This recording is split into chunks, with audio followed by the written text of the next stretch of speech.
லூக்கா எழுதின சுவிசேஷம் முதலாம் அதிகாரம் Gospel of Luke chapter 1 19ஆம் வசனம் வாசிப்போம். verse 19. தேவதூதன் அவனுக்கு பிரதியுத்தரமாக, நான் தேவ சன்னிதானத்தில் நிற்கிற காப்ரியேல் என்பவன் உன்னுடனே பேசவும் உனக்கு இந்த நற்செய்தியை அறிவிக்கவும் அனுப்பப்பட்டு வந்தேன். நான் தேவ சன்னிதானத்தில் நிற்கிற காப்ரியேல் என்பவன் என்று அவன் தன்னை அறிமுகப்படுத்திக் கொள்கிறார். He is introducing himself as I am Gabriel that stand in the presence of God. தேவதூதர்கள் கர்த்தருடைய சன்னிதானத்திலே இரவும் போலும் நிற்கிறவர்கள். The angels of God, they are standing in the presence of God night and day. ஆண்டவருடைய சன்னிதானத்தில் நிற்பது என்பது ஒரு பாக்கியமான ஒரு காரியம். Being standing in the presence of the Lord God is a very pleasant experience. இன்னைக்கு நம்மில் அநேகருக்கு கர்த்தருடைய சன்னிதானத்திலே இருப்பது நிற்பது இதெல்லாமே ரொம்ப கடினமான ஒரு காரியமாக இருக்கிறது. It is important for us and more useful for us being sitting and standing in the presence of God more and more. கர்த்தருடைய சன்னிதானத்திலே நம்மால ஒரு சில மணி நேரங்கள் கூட என்ன செய்ய முடியவில்லை, இருக்க முடிவதில்லை. We cannot even spend at least 1 or 2 hours in the presence of God. நமக்கு நாம் பிஸியாக இல்லாவிட்டாலும், even though we are not very busy people, நமக்கு அப்படி ஒரு நேரம் இருந்தும் கூட நமக்கு கர்த்தருடைய சன்னிதானத்தில் நாட்களை நேரங்களை கழிப்பது என்பது மிகவும் கடினமான ஒரு காரியம். Even though we are having lot of time, it is also very difficult for us, or we feel difficult to be present in the presence of God. ஒரு சிலருக்கு ஒரு லிமிட்டுக்கு பிறகு இங்க உட்கார முடியாது, வெளியே அப்படி ஒரு ரவுண்ட்ஸ் ஆவது என்ன செஞ்சுட்டு வரணும், போயிட்டு வரணும். After some people, after a limit they cannot even sit here, they want to just go around and come. சைக்காலஜியா சொல்றாங்க, ஒரு 45 நிமிஷத்துக்கு மேல ஒருவனுக்கு ஒரு கான்சென்ட்ரேஷன் கண்டினியூவா இருக்கிறதுக்கு வாய்ப்பு இல்லைன்னு சொல்றாங்க. Psychologically it is so, the human being they are losing their concentration more than 45 minutes. அதுக்கு பிறகு அவனுக்கு கொஞ்சம் ஒரு டைவர்ட் ஆகும். So after that he will be diverted after 45 minutes. இதுதான், அதனாலதான் வெள்ளைக்காரன் அந்த காலத்திலேயே ஸ்கூல்ல பாடம் படிக்கும்போது ஒரு பீரியட்னு சொல்லி ஒரு டைம் வச்சிருந்தாங்க. So certainly the British people, when they have kept in the school an ordination of classification of the periods of time. 40 minutes இல்லனா 45 minutes, அதிகபட்சம்னா 1 மணி நேரம் வைப்பாங்க. So only more maximum it is 1 hour or 40 or 45 minutes. கொஞ்சம் அதிகமான class இல்லாட்ட 7ஆம் class 8ஆம் கிளாஸ்னு வரும்போது உங்களுக்கு பீரியட் பிரிச்சு விடுவாங்க.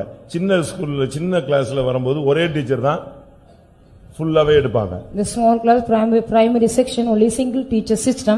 When you come to the 7th standard or 8th standard, you will be having the classification of the periods. அவங்களும் கூட ஒரு லிமிட்டுக்கு பிறகு சப்ஜெக்ட் நிஞ்சிட்டே இருக்காங்க, மாத்திக்கிட்டே தான் வராங்க. After that they are also going on changing that subject from period to period. அப்ப ஒரு மனுஷனுக்கு 1 மணி நேரம் தான் கான்சென்ட்ரேட் ஒரு இடத்துல பண்ண முடியும். So a man only can concentrate 1 hour in a place. சரிதானா? Is it correct? சரி, சினிமான்னா 3 மணி நேரம் கான்சென்ட்ரேஷன் பண்றோம். But they are concentrating in the cinema of 3 hours. சீரியல்னா அதுக்கு இன்னும் கொஞ்சம் கூட நேரம் என்ன செய்றோம், எடுத்துக்கிறோம். For serial they are taking more hours for that. ஆனா கர்த்தருடைய சன்னிதானத்துல உன்னால எத்தனை வருஷம் நிக்க, எவ்வளவு நாள் நிக்க முடியும்? So in the presence of God, how long can you stand here? இப்படி நிக்க முடியாம ஒரு பெருந்திரள் கூட்டம் தூதர்கள் விழுந்து போனார்கள். So they couldn't stand there, a great group of angels they had fallen. ஆனா இந்த காபிரியல் சொல்றான், நான் கர்த்தருடைய தேவ சன்னிதானத்துல நிற்கிறவன் சொல்றான். அவன் வருஷ கணக்கா நூற்றாண்டுகளா நின்னுட்டே இருக்காங்க. Here Gabriel says, so I am Gabriel that stand in the presence of God, for centuries he is standing. அது எப்படிப்பட்ட ஒரு காரியம் யோசிச்சு பாருங்க. See what type of very great thing this is. தீர்க்கதரிசி ஒரு இடத்துல சொல்லுகிறான், in a place the prophet says, அவருடைய கரத்தின் நிமித்தம் நான் தனித்து அவருடைய சமூகத்திலே உட்கார்ந்திருந்தேன். because of his hand I am left alone and seated there. ஆனா அது எனக்கு ரொம்ப போர் அடிச்சிருச்சுன்னு சொல்றான். But I was so boring there. வாசிங்க. Please read. இந்த தீர்க்கதரிசன புத்தகம், அவருடைய கரத்தின் நிமித்தம் நான் தனித்திருந்தேன், சலிப்பினால் என்னை நீர் நிரப்பினீர். எரேமியாவிலே 15ல 17ல அந்த வார்த்தையை நீங்க பார்க்கலாம். Jeremiah 15 verse 17. நான் பரியாசக்காரருடைய கூட்டத்தில் உட்கார்ந்து களி கூர்ந்ததில்லை, உமது கரத்தின் நிமித்தம் தனித்து உட்கார்ந்தேன், சலிப்பினால் என்னை நிரப்பினீர். என்ன சொல்லணும் இந்த வார்த்தைக்கு சரியான அர்த்தம் சொல்லுங்க. What's the right meaning he has to say here? உமது கரத்தின் நிமித்தம் நான் தனித்து உட்கார்ந்திருந்தேன், நன்மையினால் என்னை முடிசூட்டினீர். சந்தோஷம் அப்படிதானே சொல்லணும்.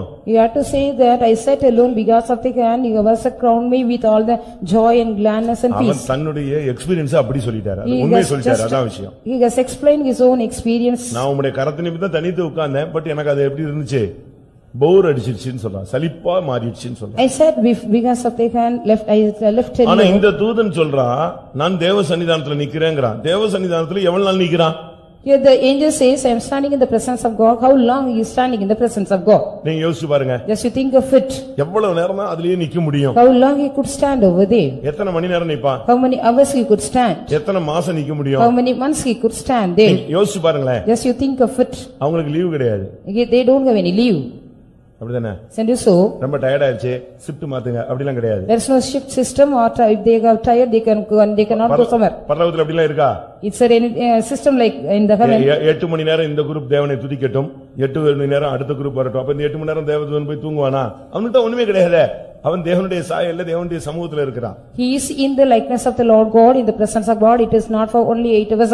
A particular group of angels they have to praise God. Another group they can rest. அவனுக்கு வீக்னஸ் கிடையாது, டயர்ட் கிடையாது, மாற்றம் கிடையாது, லீவ் கிடையாது, ஷிஃப்ட் கிடையாது, சோர்வு கிடையாது, அதேரியம் கிடையாது, பின்மாற்றம் கிடையாது, ஒண்ணுமே கிடையாது. எல்லாம் அவனுக்கு தெய்வீகம் தான் அங்க முக்கியம். They don't have any life of failure, they don't have any shift system, they don't have anything of that weaknesses. தேவதூதனுக்கு ஃபெயிலியர்னா அது முடிஞ்சு போயிடுச்சு. ஒன்ஸ் அதோட அந்த chapter close. Once it was also finished with the failure of the angels of God.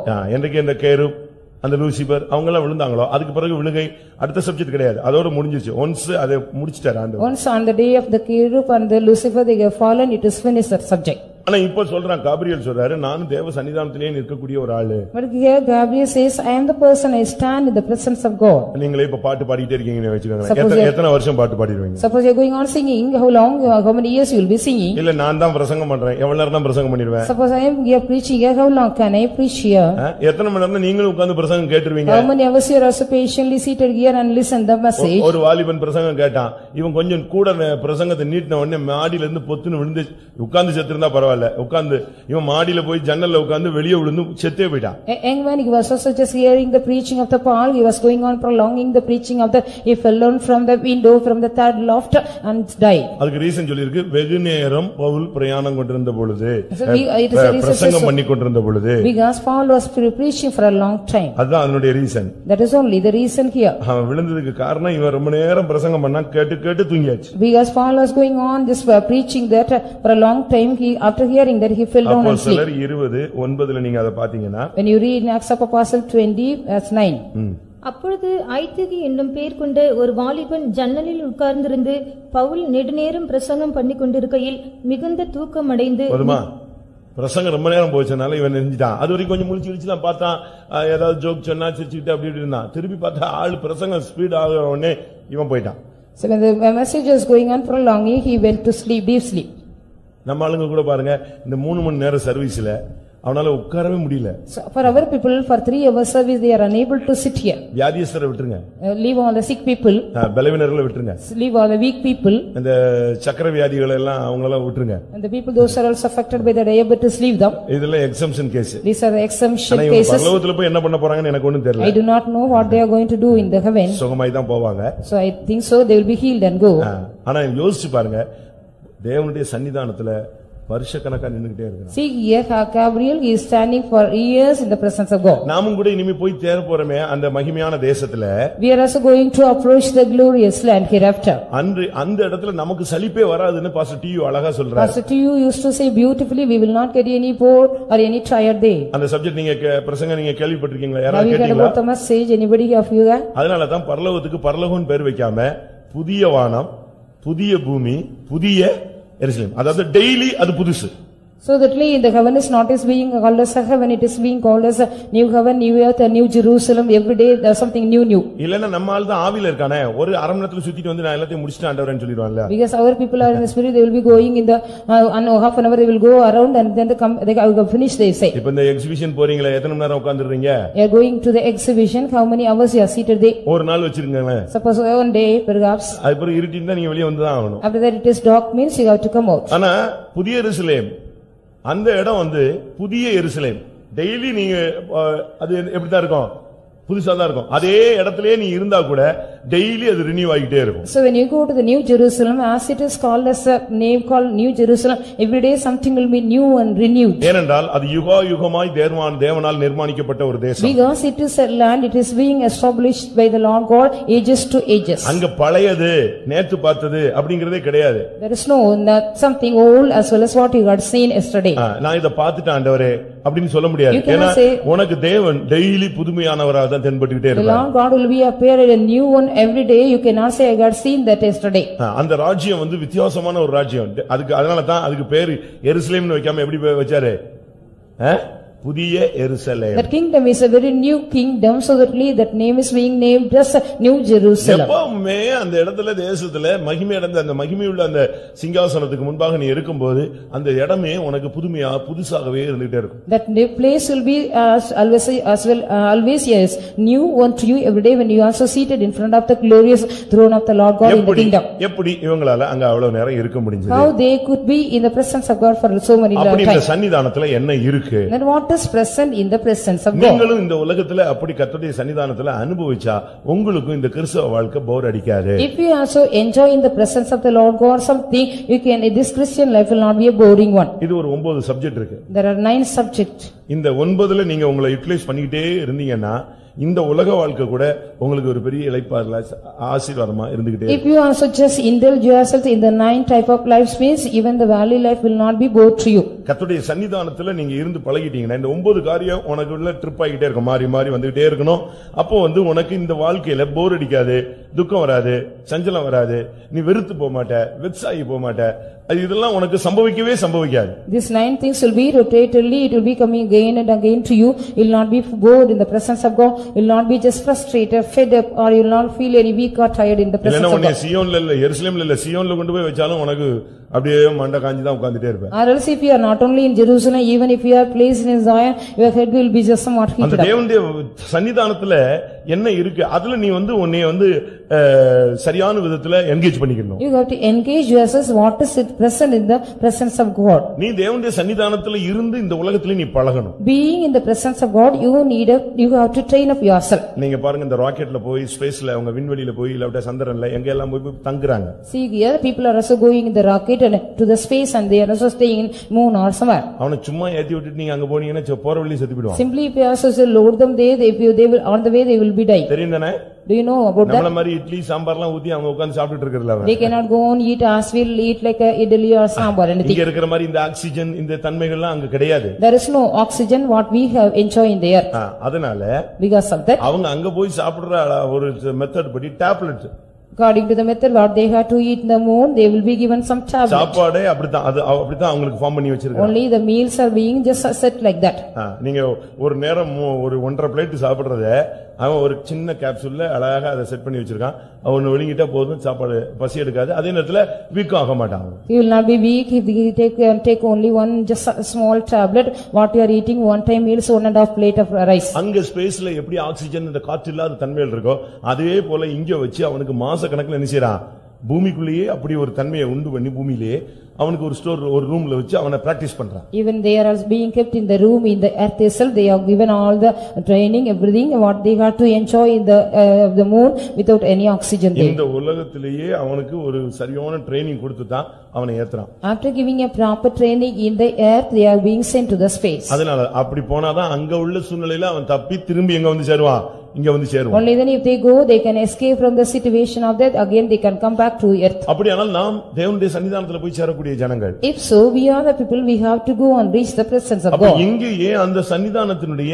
அந்த practice நமக்கு வேணும். We have to educate ourselves even in the presence of God here itself. இங்கேயே உனக்கு 1 மணி நேரம் பிரசங்கம் கேட்கிறது போர் அடிக்குது. Even you are just feeling bored to hear the message for 1 hour. 1 மணி நேரம் முழங்கால் போடுறது உனக்கு வெறுத்து போகுது. You are being fed up to kneel down for half an hour. ஒரு கர்த்தருடைய வார்த்தை ஒரு தீர்க்கதரிசனம் கேட்கிறதுக்கு நீ வர மாட்டேங்கற. You are not coming here to even hear the prophecy of God. Christian சொன்னாலே நல்லா பாட்டு பாடணும். So if a Christian we all have to sing well the song of God. குயில் பாட்டு பாடணும். குயில் காக்காவா இருந்தா என்ன அர்த்தம்?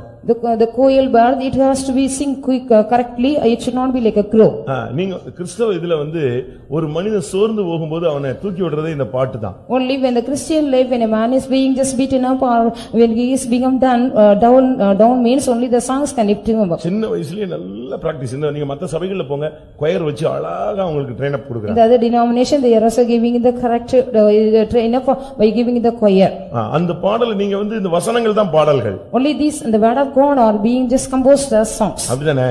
So ஜெயிச்சவன் நிச்சயமா பாட்டு பாடுவான். the conqueror they will be surely sing songs. சந்தோஷம் உள்ளவன் சங்கீதம் பாடக்கடவன். Those who are joy, let them sing songs. அதுதான் ரொம்ப முக்கியமான ஒரு பகுதி. That is only the very very essential part. அதுலயே நீங்க உட்கார்ந்து பாட்டை கேட்டு நீங்க பாடி வீட்டுல போய் அதை பாடி திரும்ப பாடி கர்த்தரை துதிக்கிறது பரலோகத்துல அது ஒரு ஊழியமாகவே கர்த்தர் வச்சிருக்கிறார். In the Lord God has kept this is a ministry in the heaven. You have to come here and sing the song as well as enjoy it, go home as well as again sing. ஒரு சிலர் நினைக்கிறாங்க இந்த உலகத்துல நம்ம பட்ட பாடுகளுக்கு இளைப்பாறுதல் அங்க வரிசையா பெட் போட்டு படுக்க வச்சிருப்பாரு நினைக்கிறீங்க. Some people are thinking what other suffering we had gone through in the year, the Lord God will be giving rest. There will line by line will be given just beds. படுக்கையில் இளைப்பாறுகிறார். படுக்கையில் இளைப்பாறுறாங்க. அது நியாயத்தீர்ப்பு வரைக்கும் தான். நித்தியம் தொடங்கின உடனே அவங்க எல்லாம் எங்க வந்துருவான்? மறுபடியும் ஊழியத்துக்கு ஜாயின் பண்ணிடுவாங்க. Till the judgment they will be resting in the bed of them. After the eternity start they will be coming to the ministry again. அதனால பரலோகம்னு உடனே நீங்க ரெஸ்ட் ரூம் நினைச்சிட கூடாது. So you should not just consider that the heaven is like a rest room for you. இங்க நீ மாம்சத்துல ஊழியம் செஞ்ச, அங்க நீ தேவனுக்காக ஆவியிலே ஊழியம் செய்கிறாய். Here you are also just doing the ministry in the flesh of you. In the heaven you are going to do the ministry in the spirit of you. அப்ப இங்கேயே உன்னை கர்த்தருடைய சன்னிதானத்தை உன்னையால அனுபவிக்க முடியலனா எப்படி உன்னால் போய் அங்க அந்த யுகாயுகமான தேசத்துல உன்னால இருக்க முடியும்? If you are unable to enjoy the presence of God, not even in the earth, how can you go ages to ages and in the presence of God enjoy? ஒரு நாள் 4 மணி ஜெபம் உன்னால எழும்பி பண்ண முடியலனா அன்னைக்கு முழுசும் உனக்கு துக்கம் இருக்கணும். So if you don't get up one day or the 4 o'clock praising for means if the whole day you have to you need to be sorrow. ஒரு சண்டே போகலனா உன் வாழ்க்கையில ஒரு பெரிய இழப்பு ஏற்பட்டது போல உனக்கு சாவு வீடு மாதிரி உனக்கு ஒரு துக்கம் இருக்கும். As if like you have to get a sorrow, you are not even attending the one Sunday service, as if you are like a dead house. ஒரு பைபிள் ஸ்டடிக்கு போகாம இருந்தேனா உன் கூட பிறந்த இறந்த மாதிரி நீ யோசிக்கணும். You must think so if you don't attend the one Bible study as if one fellow brother of yours died. நான் சொல்றது உங்களுக்கு கஷ்டமா இருக்கா? Is it difficult for you what I say? கிருபையின் ஆவியும் விண்ணப்பங்களின் ஆவியும் ஊற்றுவேன். அப்பொழுது அவங்க எப்படி ஜெபிப்பாங்களா? தன்னுடைய ஒரே ஒரு பிள்ளை இறந்தா, ஒரே ஒரு பிள்ளை தான் இருக்கு, ஒரே பேரானவன், அவன் இறந்தா எப்படி துக்கப்படுவானோ அந்த அளவு அவன் அழுது ஜெபம் பண்ணுவான். அதுதான் கிருபையின் ஆவி விண்ணப்பங்களின் ஆவியினுடைய செயல்பாடு. So it is said about that I will pour out the spirit of supplication as well as I will pour out the spirit of grace. So they will be just crying and praying for the only son what they had died. அப்படியே இருக்கு சகரியால. In Zechariah it is said so. அடுத்து சொல்லி இருக்கிறது ஒருத்தனுக்கு தலைச்சன் பிள்ளை செத்து போச்சுனா எப்படி இருக்கும்? அந்த அளவு அந்த அபிஷேகம் வரும்போது அவன் ஜெபிப்பானா. When the anointing comes he will be just praying and crying later as if like the first one has died. நமக்கு ஒரு கூட்டம் மிஸ் பண்ணிட்டனா நீ உன்னால இருக்க முடியாது, இருக்க கூடாது. You should not just keep quiet if you just suppose miss a little one meeting. அதுக்கு ஆண்டவரே என்னை ஒரு தண்டனை கொடுத்துருங்கன்னு சொல்லி தண்டனை வாங்கிக்கணும். You have to get the punishment after getting the Lord God. இதெல்லாம் சேர்த்து மொத்தமா வந்துச்சுனா நீ நரகத்துல போய் சேர்ந்துருவே. So if you get all the punishment together you will be going to the hell. ரொம்ப கவனம். கர்த்தருடைய சன்னிதானத்தை விட்டு விலகி ஒரு வாழ்க்கைங்கிறது அது கற்பனை செய்ய முடியாத ஒரு வாழ்க்கை. It is also a life without imagination we cannot do. Even in the without imagination we being depart from the presence of God. ஒரு சிலருக்கு இந்த வாழ்க்கை போர் அடிக்குது. Some people are feeling bored in this life. அது அதை அனுபவிக்க அவனுக்கு தெரியல. Because they do not know to enjoy that life. அவனுக்கு இது இந்த எக்ஸ்பீரியன்ஸ் இல்லாதனால அவனுக்கு இதுல இன்ட்ரெஸ்டே இருக்காது. Because they don't have the experiences, they don't have any interest in that. இது கர்த்தர் நல்லவர் என்பதை என்ன செய்யணும்? பார்த்துட்டு போறதில்ல. கர்த்தர் நல்லவர் என்பதை பாருங்கள், அப்படி அல்ல. கர்த்தர் நல்லவர் என்பதை டேஸ்ட் பண்ணி பாரு. This is not so just you have to see the Lord God is good, but you have to taste and see that the Lord is good. ரட்சிப்புக்குள்ள வரும்போது உன்னுடைய அனுபவம் கர்த்தர் நல்லவர் என்பதை ருசித்து பார்ப்பது. கிறிஸ்துவுக்குள்ள நீ ஆழமான விதத்துல வளர்ச்சி அடையும் போது கர்த்தர் தயை உள்ளவர் என்பதை நீ என்ன செய்யணும்? ருசிச்சு பார்க்கும்போது தான் கேரக்டர் மாறுகிறது. When you step into the salvation you have to taste the Lord God, he is good. When you also stepped in this deeper truth of that you have to enjoy that just taste then the Lord God is gracious, then only your character shall be changed. எப்படி அவனால் கர்த்தருடைய சன்னிதானத்துல நிற்க முடிந்தது? How he was able to stand in the presence of God? நான் இந்த subject ready பண்ணேன். I have prepared the subject. ஆண்டவர் கொடுத்து ரெடி பண்ண. ஆனா இப்போ கிளம்பி வரும்பொழுது தான் எப்படி நமக்கு 3/4 மணி நேரமா நிக்க முடியலையே, அவன் எப்படி இப்படி யுகாயுகமா நிக்கிறான்? அப்படி ஒரு क्वेश्चन வந்துச்சு. Then I got a question like that, even we cannot stand here for 45 minutes, so how he was standing for ages to ages. இந்த ஸ்டடியை எப்படி டேக் அப் பண்றதுன்னு ஒரு ஸ்ட்ரகிளா இருந்துச்சு. It was a struggle for me how to take up this study. ஆனா இப்போ அதுக்கு பிறகு தான் ஆவியானவர் பேசினாரு. எப்படி அவன் அவ்வளவு நேரம் நிக்கிறான்? Then only the spirit of God dealt with me how he was able to stand in the presence of God. வீட்டுக்கு போகாதீங்க, இப்படியே இருங்கன்னா எவ்வளவு நேரம் இருப்பீங்க? Nobody should go home, you all have to stay here likewise. How long will we stay? எவ்வளவு நாள் உங்களால இருக்க முடியும்? How long could you be here? இல்ல வீடு வாசல் இல்ல இப்படியே பரலோகம்னா நாங்க இருந்துருவோம். நீ இருந்துருவியா? So you will be saying there is no house or anything means we will be here. If it is heaven means would you be எனக்கு here? பின்னால மனைவி இருக்கு, புருஷன் இருக்கு, பிள்ளை இருக்கு, வீடு இருக்கு, பிசினஸ் இருக்கு, நாளைக்கு உள்ள பிரச்சனை ஒண்ணுமே இல்லப்பா, இன்னைக்கு செத்துட்ட என்ன பண்ணுவ? இருந்தானே ஆகணும். So only you will be telling about you are having the husband, wife, children as well as house or the business everything. If you don't have anything you have to be here, no? கண்ணை மூட்டா பெட்டில ஃப்ரீசர்ல தூக்கி வச்சிருவான்ல. So if you just suppose close your eyes means you will be taken in the freezer. அதுக்கு பிறகு நீ அங்க இருந்தானே ஆகணும். After that you have to be there. கர்த்தருடைய சன்னிதானத்துல இருந்து உனக்கு பழக்கம் இல்ல. You don't have many of the people there, you don't have the practice of being present of God. இவன் எப்படி நின்னான் தெரியுமா? How he was standing in the presence of God. இந்த ஜட்ஜ்மென்ட்ட பார்த்து மிரண்டு போய்ட்டான். So after seeing the judgment he was trembled. யாருக்கு வந்த judgment? To whom they got the judgment? லூசிபருக்கு, Lucifer, கேருபுக்கு, Cherub, இந்த ஆதிமன்மையை காத்துக்கொள்ளாத group. the group they have not just kept their first state. இவங்க எல்லாம் எப்படி உன்னதமானவருக்கு ஒப்பாவேன்னு சொன்ன உடனே தள்ளி தலகுப்புற பூமியில வந்து விழுந்தாங்கிறது அவனுக்கு தெரிஞ்சது. அதனால அவனுக்கு போரே அடிக்காது. சோத்ரம் சோத்ரம் சோத்ரம் இத நினைச்சுக்கிட்டே கர்த்தருடைய சன்னிதானத்துல உட்கார்ந்துருவான். He just thought about all the judgment they got the group of angels they got because when they also thought so we will be equal to the most high means how they got pushed up. உண்மைதானே? Isn't it true? ஒரு பிள்ளைக்கு கிளாஸ்ல teacher விளாசி தள்ளனா அவ்வளவு நீங்க எப்படி இருக்கான்? தெளிவா இருக்கறான். If a teacher take the cane and beat a particular child mean all other students they will be very quiet. அப்படிதானே? Isn't it so? அதே போல தான் ஒருத்தனுக்கு ஜட்ஜ்மென்ட் கொடுத்தாரு ஒரு குரூப்புக்கு. அப்படியே கீழ விழுந்து அவங்க எல்லாம் தள்ளப்பட்டதை பார்த்த உடனே இவங்களுக்கு அவ்வளவுதான் கிருபையில நிற்கிறோன்னு அதுல இருந்து அவனுக்கு கர்த்தருடைய சன்னிதானத்துல என்ன கிடையாது? போரே அடிக்கல. கர்த்தருடைய சன்னிதானத்துல கிருபையினால் நின்று கொண்டே இருக்கிறான். By the grace of the Lord God he is going on standing in the presence of God. After he has seen a group of angels they were being just filled up. நீங்க எதுக்குங்க அங்க போனீங்க? ஒரு சேஞ்சுக்காக போனேன். For a change I have gone there. Why did you go there? உன்னை கொண்டு போய் பரலோகத்துல விட்டா ஒரு சேஞ்சுக்கு நரகத்துக்கு கூட போயிட்டு வருவே. If you are being just left in heaven means even for a change you will go to hell even. அப்படிதானே? Isn't it so? அப்படி அல்ல. It is not so. கர்த்தருடைய சன்னிதானத்துல இருக்கிற நன்மைகளை நீ புரிந்து அதை டேஸ்ட் பண்ணேன்னா உனக்கு கர்த்தருடைய சன்னிதானம் தெய்வீகமாகவே இருக்கும். The presence of God will be a divine one if you also understand and comprehend about all the benefits of the presence of God and enjoy. எப்படி இந்த உலக வாழ்க்கையை கர்த்தருடைய சன்னிதானமாய் மாற்றிக் கொள்வது? How we can change this earthly life into the presence of God? இந்த உலகத்துல நீ கர்த்தருடைய சன்னிதியில இருந்து பழகுனாதான் பரலோகத்துல தேவ சன்னிதானத்துல போய் யுகாயுகமா இருக்க முடியும். Only then if you have the practice of being in the presence of God you can go to the heaven and be there in ages to ages. அதுக்கு முதலாவது First of all கர்த்தருடைய ஊழியத்துல உங்களை என்கேஜ் பண்ணணும். First of all you have to engage yourselves in the ministry of God. கர்த்தருக்காக நீ எதையாவது செஞ்சுக்கிட்டே இரு. You have to go on do something for the Lord God. கர்த்தருடைய சன்னிதானத்துல உள்ள 9 காரியத்தை உங்களுக்கு சொல்றேன். I want to tell you about the 9 things being what are present in the presence of God. Old டெஸ்டமென்ட்ல நியூ டெஸ்டமென்ட்ல உள்ள பல காரியங்கள். So there are so many things from the New Testament not from Old Testament. லூக்கா எழுதின சுவிசேஷம் Gospel of Luke முதலாம் அதிகாரம் chapter 1 8ஆம் வசனம் verse 8.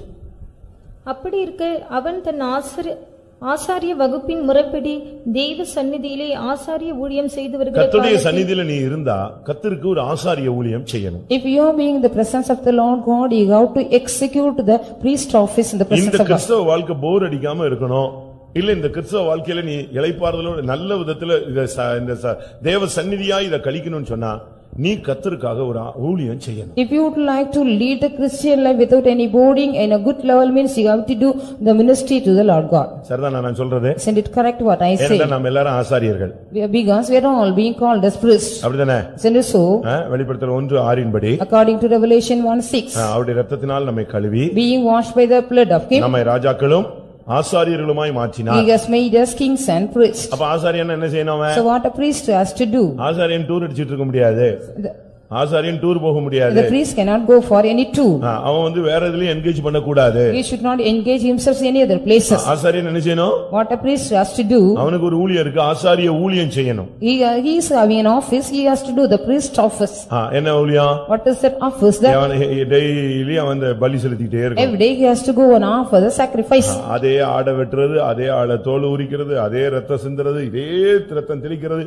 இதுல போர் அடிச்சுன்னு சொல்லிட்டு அவன் வெளியே போனான்னா தூக்கிடுவார் ஆண்டவர், அவனை கொலை செய்யப்படக்கடவன்றார். He shall be killed or murdered. If he has to get bored to be cut the same lamb every day, he has to just peel the skin of the lamb every day and he has to spring the blood every day. நீங்க பாருங்க பின்மாற்றக்காரங்களுக்கு பயங்கரமா judgement கொடுக்கிறதுக்கு காரணம் அதுதான். Why see here this reason only the backsliders are given the great judgment. கலப்பையின் மேல் கை வைத்து விட்டு திரும்பி பார்க்கிறவன் இந்த ராஜ்யத்துக்கு கூட என்ன கிடையாது, அவனுக்கு தகுதி கிடையாது. After keeping the hand on the pillow looking back, they are not fit for my kingdom. முதலாவது ஆசாரிய ஊழியம். First of all the priest office. நீ கர்த்தருடைய சந்நிதியில ஏதாவது ஒரு ஊழியத்தை நீ செஞ்சுக்கிட்டே In the presence of the Lord God you have to go on do any one of the offices. நான் முதல்ல சொன்னேனே இந்த காபிரியேல் அவனுக்கு ஒரு ஊழியம் இருந்துச்சு. First of all what I told about you Gabriel, he had a ministry. அவனுடைய ஊழியம் என்ன? What was the office of him?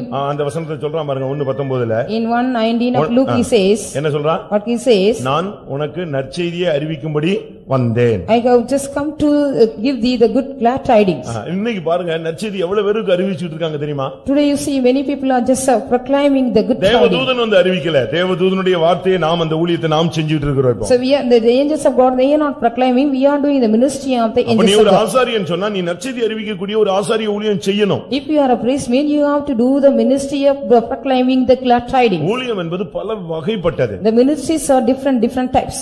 அதுக்கு ஒவ்வொன்றும் ஒவ்வொரு ஊழியம் தான். So each and every ministry is different. ஒவ்வொன்றும் ஒவ்வொரு சேவை. Each and everything is as a prayer service. ஊழியம்ங்கிறது ஒரு சேவை மனப்பான்மையோடு செய்ய. ஏன்னா ஊழியத்துக்கு இந்த உலகத்துல என்ன கிடையாது சொல்லுங்க. நீங்க கவர்மெண்ட்ல ஊழியர்கள், அரசு ஊழியர்கள்மா, அவனுக்கு அரசு என்ன கொடுத்துருது? சம்பளம் கொடுத்துருது. ஆனா கர்த்தருக்கு ஊழியம் செய்யறவனுக்கு இந்த உலகத்துல என்ன கிடையாது?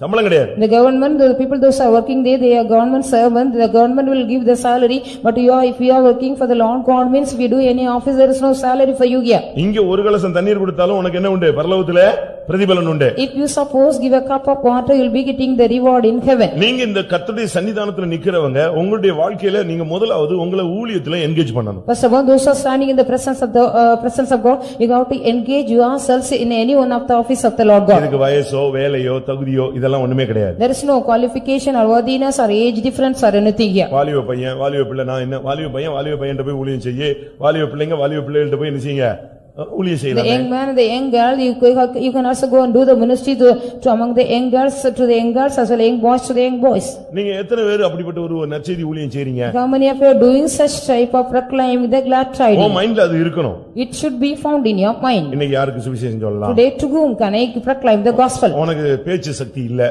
அந்த கிருபை இல்லன்னு வெச்சுக்கோ. Suppose you are not having any act of speech. வாக்கு வல்லமை இல்ல. You don't have a power of speech. எப்படி இந்த காஸ்பலை சொல்லணும்னு உனக்கு தெரியல. You do not know how to proclaim this gospel. நீ உடனே யாரோ என்ன செய்ய? ட்ராக்ட் ஊழியம் செய்ய. Immediately do the tracts ministry. உனக்கு அறிவுக்கு கிருபைக்கு தகுதிக்கு ஏற்றவாறு எதையாவது ஒண்ணு நீ செஞ்சியா? According to the knowledge of you and grace of you and skill of you, have you done anything for the Lord God? இல்ல உனக்கு நல்ல சுகம் இருக்குன்னா பாடுபடு கர்த்தருக்காக. Suppose if you are having a good health, suffer for the Lord God. ஏதாவது ஒரு விதத்துல நீ உன்னை யூட்டிலைஸ் பண்ணாம சும்மா உன்னால இருந்தாதான் உனக்கு மைண்ட பிசாசு கெடுத்து விட்டுருவான். The devil will corrupt your mind if you don't do any office of the Lord God, if you keep idle. ஊழியக்காரங்க விழுந்து போறதுக்கு காரணம் அவங்க இந்த ஊழியத்துல சரியான விதத்துல தங்களை என்கேஜ் பண்ணி கொள்ளவில்லை. The servants of God, they are being fallen away because they have not engaged themselves in the ministry correctly. விசுவாசி பின்மாறி போறதுக்கு காரணமும் அவனும் இந்த சத்திய ஊழியத்துல சரியான விதத்துல இந்த அப்போஸ்தல ஐக்கியத்துல தன்னை உறுதிப்படுத்திக் கொள்ளவில்லை. So why the believers they are also just going and backsliding and falling away, they have not engaged themselves in the apostolic ministry of fellowship. 24 வருஷம் ஊழியம் செய்யணும் நான் சொல்லல. It's not so you have to do ministry for 24 hours. நீ வந்து விசுவாசி அல்லவா? Are you not a believer? நீ அந்த ஊழியத்தை கர்த்தருடைய சன்னிதானத்துல உனக்கு அந்த டைம், அதாவது 9 காரியத்துல உன்னை என்கேஜ் பண்ணிக்கிட்டீனா நீ கர்த்தருடைய சன்னிதானத்துல இங்க இருக்கிறது மாத்திரம் இல்ல பரலோகத்திலும் தேவ சன்னிதானத்துல போய் சேருவாய். Suppose if you engage in these 9 things, not only being present in the presence of God, you can also go to heaven. முதலாவது நீ நல்ல ஊழியம் செய்யற ஒரு மைண்ட் உனக்கு சர்வீஸ் மைண்ட் இல்லன்னா ஒண்ணுமே செய்ய முடியாது. First of all you need a very good service man. If you don't have that you can't do anything. உங்க வீட்ல வேலை செய்றீங்க பாத்தீங்களா, உங்க சொந்த வீட்ல வேலை செய்றீங்க பாத்தீங்களா, அத கூட நீங்க கடமையா செய்யாம ஊழியமா செய்யணும். Even you are also doing some services at your own house as a domestic work, you should not consider as a duty, you have to do it as a service. கலாத்தியர்ல சொல்லி இருக்கு. In Galatians it is said so. புருஷனும் மனைவிக்கும் தான் அந்த பிரமாணம் சொல்லி இருக்கு. ஒருவருக்கொருவர் அன்பினாலே என்ன செய்யுங்கள்? அன்பினாலே ஊழியம் செய்யுங்கள். Serve one another with love it is said. கலாத்தியர் 5 Galatians 5 5 அத நீங்க மாம்சத்துக்கு ஏதுவாமே அனுசரிக்க கூடாது. 11 இல்ல 13 கலாத்தியர் 5:13. சகோதரரே, நீங்கள் சுயாதீனத்திற்கு அழைக்கப்பட்டீர்கள். இந்த சுயாதீனத்தை நீங்கள் மாம்சத்திற்கு ஏதுவாக அனுசரியாமல் அன்பினாலே ஒருவருக்கொருவர் ஊழியம் செய்யுங்கள். இது ஒரு விசுவாசிகளுக்கு கொடுக்கப்பட்ட ஒரு கட்டளை. This is a commandment which is given unto the believers. அதை நீங்க சரியான விதத்தில் விளங்கிக் கொள்ள வேண்டும். In the right manner you all have to understand. இந்த விஷயத்துல நீங்க ரொம்ப கவனமாக இருக்கணும். You should be very diligent in this matter. இது சபைகளுக்கு எழுதுகிற ஒரு வார்த்தை. சபைகளுக்கு எழுதுகிற வார்த்தை. This is a word of God to the church of God. அதனால நீங்க தேவனுடைய சபையில இருக்கிறவங்க ஒருவருக்கொருவர் அன்பினால் ஊழியம் செய்யணும். So the people those are being present in the church of God, you have to love each other by love. மாம்சத்துக்கு குடும்ப வாழ்க்கையை மாம்சத்துக்கு ஏதுவாக அனுசரியாமல் நீங்க அன்பினால ஊழியம் செஞ்சீங்கன்னா அந்த குடும்பம் நல்லா நிக்கும். So the family life, we should not just use it for the occasion of the flesh. By love you have to serve one another. அதனால நீங்க அந்த சர்வீஸ் மைண்ட்ல நீங்க செஞ்சு பாருங்க. ஒரு தாய் தன்னுடைய குழந்தைக்கு செய்றாளே, அது எந்த பிரதிபலனை எதிர்பார்த்து செய்றா? So what a mother is doing the service to the child, what kind of reward she is expecting from the child? அந்த பிள்ளையின் மேல உள்ள பாசத்துல செய்யக்கூடிய ஒரு ஊழியம் அது. Because of the affection what she found, she is having upon the child, she is doing the service. அதுபோல நீங்க குடும்பத்துல நீங்க ஊழியம் செய்யணும். Likewise you have to serve in the family of you. அதே போல கர்த்தருக்காகவும் உங்களால முடிஞ்ச அளவு நீங்க சேவை செய்யணும். As far as likewise you have to serve the Lord God, it is possible. ஒரு சிலர் எல்லாம் ஊழியத்துக்கு நம்ம கூப்பிடுறோம், வர்றாங்களா? Some people we are also calling for the ministry, are they ready to come? அந்த வேலை செய்யுங்க, இந்த வேலை செய்யுங்கன்னா யாருக்காவது செய்ய முடியுதா பாருங்க. So we are asking them to do this and that servicemen, are they அவங்களுக்கு அந்த மைண்ட் இல்ல. They don't have the mind to do that. கர்த்தருக்காக எதையாவது செய்யணும்ங்கற அந்த மைண்டே கிடையாது. They don't have the mind to do anything for the Lord God. அந்த mind நமக்கு வேணும். We need such mind. யார் செஞ்சாலும் செய்யாட்டாலும் நான் கர்த்தருக்காக என்ன செய்வேன்? செய்வேன். Let anybody do that service or not, I will do the service to the Lord God. இரண்டாவது அப்போஸ்தலர் 2:28. Secondly, Acts of Apostles 2:28. அவருடைய சன்னிதானத்தில் என்ன இருக்கிறது? ஜீவ மார்க்கங்களை எனக்கு தெரியப்படுத்தினீர், உம்முடைய சன்னிதானத்திலே என்னை சந்தோஷத்தினால் நிரப்புவீர் என்று சொல்லுகிறார். இரண்டாவது, எப்பொழுதுமே கிறிஸ்தவ வாழ்க்கையில சந்தோஷம் முக்கியமானது. So in the Christian life, joy is very very essential. அதுக்காக உட்கார்ந்து சிரிச்சு பல்ல காட்டி ஒரே ஜோக் அடிச்சு பரியாசம் பண்ணி விளையாண்டு அடிச்சு தள்ளி ஓடி அப்படி அல்ல. அந்த சந்தோஷம் அல்ல, பரிசுத்த ஆவியினால் உண்டாகும் சந்தோஷம். It is not the joy of that we are enjoying that and joking and as well as mocking others and playing. It is the joy of the Holy Ghost. துக்கம் வராமலாம் இருக்காது. It is not so, we will not get any sorrow. ஒருத்தன் துக்கமே படாம இருந்தானா அவன் மனுஷன் கிடையாது. A man does not get any agony means he is not a man at all. ஏன்னா அவனுக்கு உணர்வுகள் சேர்ந்தவன் தான், உணர்வுகளின் கலவை தான் மனுஷன். Because man is a human being that is with a feeling of him. புரியுதா? உணர்வுகளின் கலவை is a mixture of feelings. இப்ப நாக்கு நீங்க பாத்தீங்கன்னா ஒரு நாக்கு தான் தென்படுது, ஆனா அதுல இருக்கிற சுரப்பிகள் அது டக்கு டக்கு டக்கு டக்குன்னு அந்த taste எழுஞ்சிரும், கண்டுபிடிச்சிரும். So only one tongue we can see that all the glands, whatever the different glands, it will find out various tastes. அது கண்டுபிடிக்கிறது மாத்திரமல்ல, உடனே மூளைக்கு சொல்லி வாயில சொல்லி ஏய் காரமா இருக்கு உப்பா இருக்கு, உடனே இந்த அவ்வளவு ஸ்பீட்ல நெட்வொர்க் வேலை செய்யுது. In a great speed they also just proclaim all the things to the brain as well as it is. அதுபோல நீ மனுஷனா இருந்தா துக்கம் வரும், வேதனை வரும், சஞ்சலம் வரும், ஒண்ணுமே வரலன்னா நீ கோமால இருக்கன்னு அர்த்தம். You are in a coma if you don't get that. If you are a human being you will be getting the sorrow, worry or all the things. ஆனா இத மாத்துறது எங்க? But where you can change that? இதுக்கு ஒரு chemical reaction change வேணும்னா அதுதான் தேவ சந்நிதியில இருக்கிற. Only the chemical reaction is found in the presence of God. அதுல நீங்க வரும்போது துக்கமா வரணும், தேவ சந்நிதியில இருந்து போகும்போது எப்படி போணும்? சந்தோஷமா நீங்க போகணும். அவருடைய சன்னிதானத்தில் இருக்கிற சந்தோஷத்தினால் என்னை நீர் நிரப்பினீர். So you have filled Lord, you have filled me with the joy which is found in the presence of the Lord God. அப்படியே மூஞ்சி தூக்கிட்டே ஒரு 3 வருஷம் இருந்தா அந்த குடும்ப வாழ்க்கை என்ன ஆகும் நினைக்கிறீங்க? What would be the family life? They are going on having the long face for 3 years. அந்த முகம் இருண்டே போய் ஒரு 3 வருஷம் இருந்தா ஊழியம் என்ன ஆகும்னு யோசிக்கிறீங்க? What would be the ministry if the face is as long as well as the countenance is also dark? நெகேமியா ஒரே நாள் தான் அவனுடைய முகம் மாறி இருந்துச்சு.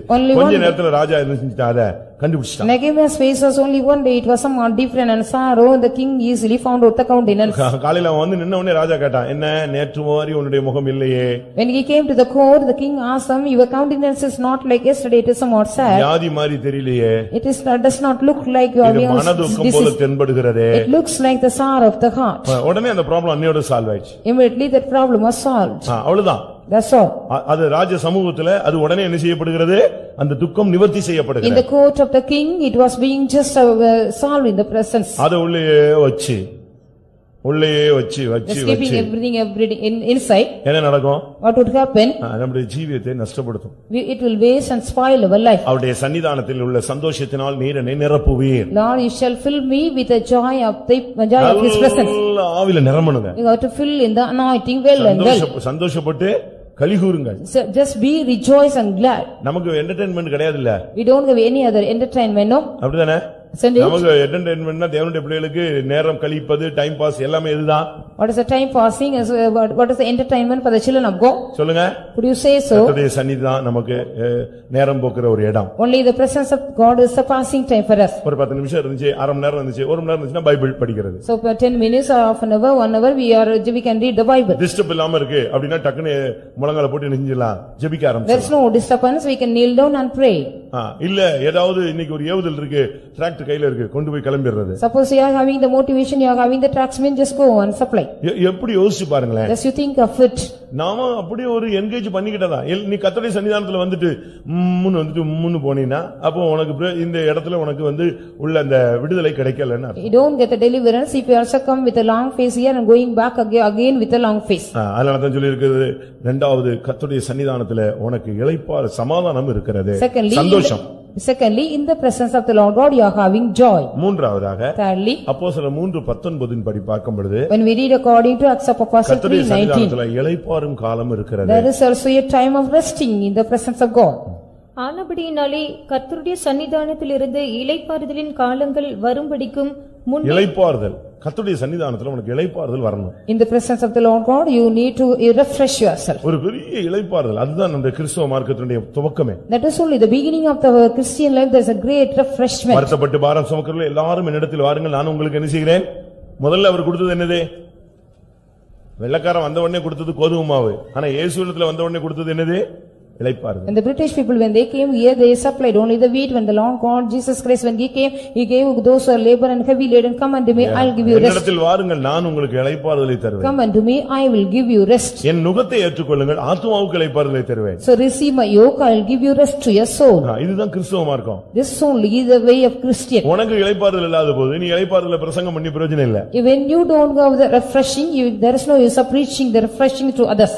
அப்படி உனக்கு இளைப்பாறுதல் இல்லையா, நஷ்டப்பட்டுச்சா, இங்க உடனே கர்த்தருடைய சந்நிதியில எதை பெற்றுக்கணும்?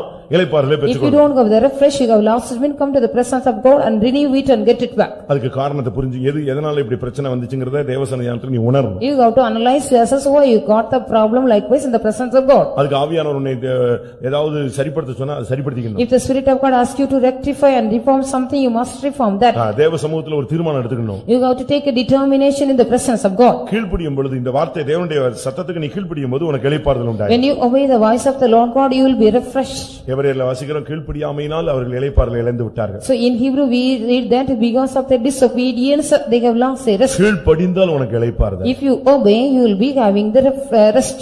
இது எபிரேயர் 3 கடைசியில 4 முதல்லயும் நீங்க 13 வசனத்துக்குள்ள இத நீ பார்த்துக் கொள்ளலாம். You can read in Hebrew 3 laws or 4. அதனால இதிலிருந்து என்ன விளங்கிக் கொள்ளுங்க? So what do we understand from this? கர்த்தருடைய சன்னிதானத்துல நீ வந்தா உனக்கு இளைப்பாறுதல் இருக்கும். If you come to the presence of the Lord God, you need rest. உன்னுடைய இளைப்பாறுதலை நஷ்டப்படுத்த நீ அனுமதிக்கவே கூடாது. You should not allow anybody who has to waste your or spoil your rest. இளைப்பாறுதல் தான் நம்முடைய சொத்து. Only the rest is our asset. உலகத்துல பணம் இல்லாம இருக்கலாம். In the world you may don't have any money. சில நஷ்டங்கள் இருக்கலாம். Sometimes we may have losses. சில காரியங்கள் நமக்கு வாய்க்காமல் இருக்கலாம். Sometimes some things are not prosperous unto us. அது உலகம் அப்படிதான் இருக்கும். So the world will be like that. ஆனா நீ தேவ சன்னிதானத்துல இருந்து பழகி இருந்தேனா உன்னுடைய இளைப்பாறுதல் எந்த சூழ்நிலையிலும் செய்யாது, நஷ்டப்படவே படாது. If you are having the practice of being the presence of the Lord, in any occasion your rest shall not be wasted. கடல் கொந்தளித்தது. The sea was raging. பயங்கரமான காற்று. There was a great heavy tempest. Boat தத்தளிக்குது. The boat was being just stumbling. தண்ணி உள்ள போட்டுக்குள்ள வந்துட்டு இருக்கு. The water was entering inside the boat. இவங்க தண்டு வலிச்சிட்டே இருக்காங்க. They were going on rowing and rowing. எவ்வளவோ ட்ரை பண்றாங்க. They were also trying much and hard labor.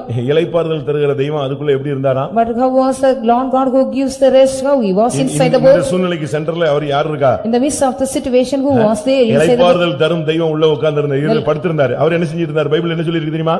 இளைப்பாறிக் கொண்டிருந்தார். The Lord God who gives the rest, what he was doing there, he was resting in the midst of that. அதுதான் அவருடைய பெரிய மேன்மையான ஒரு மகத்துவமான ஒரு அனுபவம். That is only very great and excellent experience of him. நமக்கு அப்படி இல்ல. We don't have like this. ஒரு 3 நிமிஷத்துல இளைப்பாறுதல்லாம் காணாமலே போயிடுது. In 3 minutes we are losing all the rest and we are just திரும்ப இவனுக்கு இளைப்பாறுதலை கொண்டு வரணும்னா ஒரு 4 காத்திரு கூட்டமாவது தாண்டினாதான் அவன் இளைப்பாறுதலுக்கு வருவான். Only then if you want to bring back the rest means 4 tarrying meeting you have to come here and pass. கொந்தளிப்பின் நடுவிலே இளைப்பாறிக் கொண்டிருந்தார். In the midst of the raging of the sea he was resting. அதனால தான் அவர் தைரியமா சொன்னார், என்னிடத்தில் வா, நான் உனக்கு என்ன செய்றேன், எந்த சூழ்நிலை கொந்தளிச்சிட்டே இருந்தாலும் நீ வா, நான் உனக்கு இளைப்பாறுதல் So தரேன். then he was saying boldly, whatever it may be, if even though it is raging, come to me, I'll give you rest.